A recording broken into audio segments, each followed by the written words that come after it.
আলেম ওলামারা আবার আন্দোলনে নামলেন। আস্তে করে সব লেজ গুটে ঘরে ঢুকলো। বাংলাদেশের একটা সুন্দর চরিত্র হলো আলেমরা আন্দোলনে নামলেই সেটা কামিয়াব। যত বড় নাস্তিক হোক, বেয়াদব হোক, অন্তত পিছনে পিছনে যাই বলুক, আলেমের সামনে কথা বলার দুঃসাহস কোনো বেয়াদবের নাই। আলেমরা যে আন্দোলনে নামেন সে আন্দোলন সফল।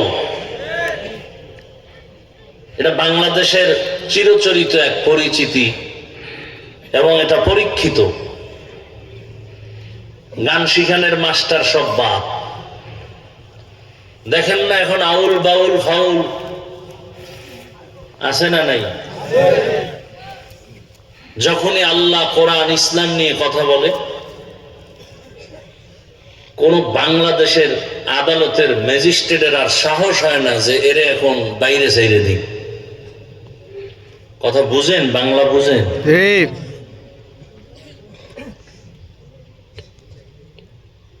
যদিও আল্লাহর দ্বীন ও ইসলাম দিয়ে দেশ চলে না, কিন্তু প্রত্যেকটা মানুষের অন্তরে ইসলামের মহব্বত বদ্ধমূল। না হয় এই শীতের মধ্যে এত রাত আপনারা কিসের আশায় বসে আছেন? আমি তো টেলিফোন করে বলছিলাম যে আমি আসবো না, কারণ আমার আসতে 12টা বাজবে।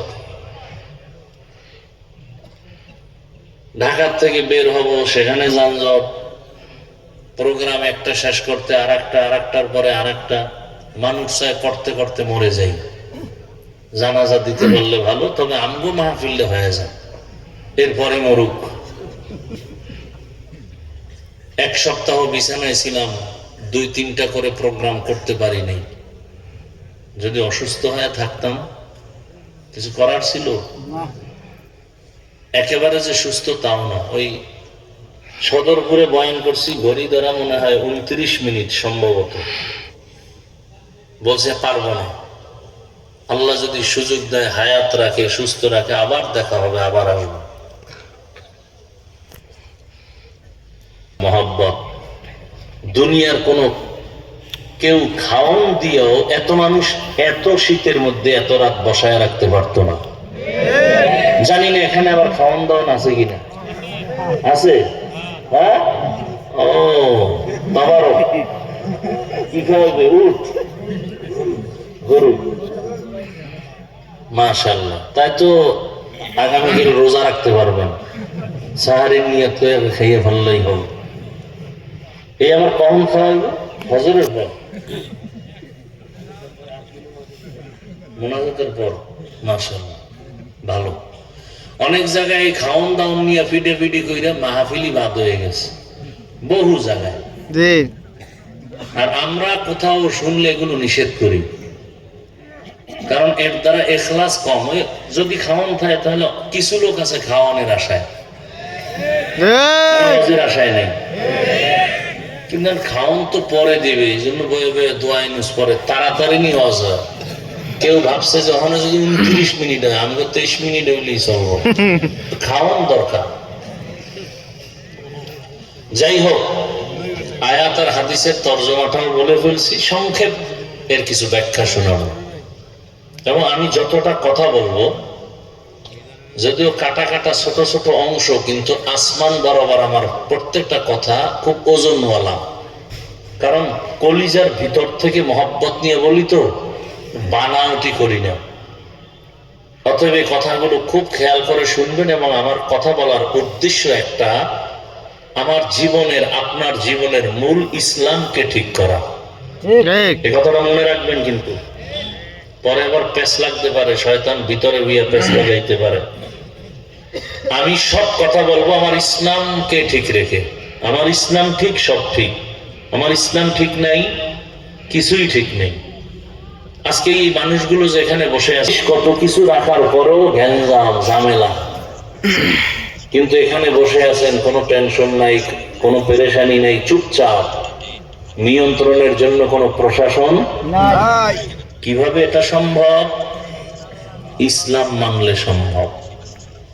এখান থেকে বুঝায় দিতে চায় আপনাদেরকে যে ইসলাম হলো শান্তির একমাত্র ঠিকানা।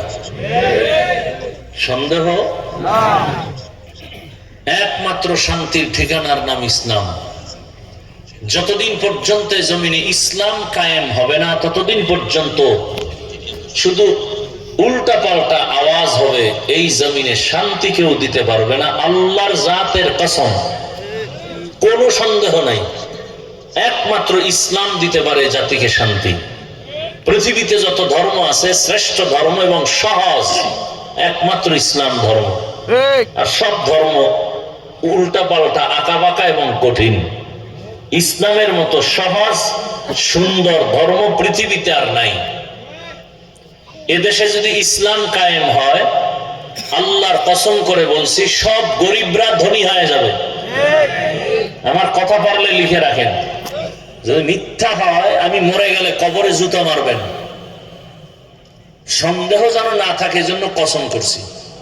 কসম করার মানি হলো এই কথায় কোনো সন্দেহ নাই। ইসলাম যদি কায়েম হয়, এদেশের কোন মানুষ গরিব থাকবে না, সব কি হয়ে যাবে? ধনী। কারণ ইসলামের অর্থনীতি পৃথিবীর শ্রেষ্ঠ সফল অর্থনীতি। যেই অর্থনীতি মানুষকে সবল করে, সফল করে, চূড়ান্ত কল্যাণমুখী করে।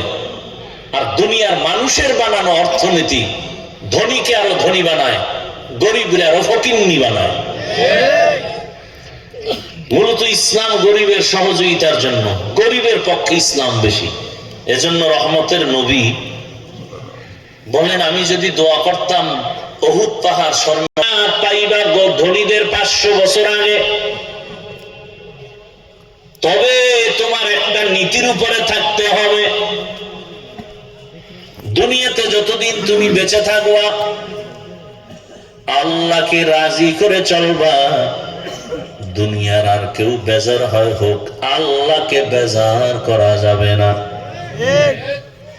আল্লাহকে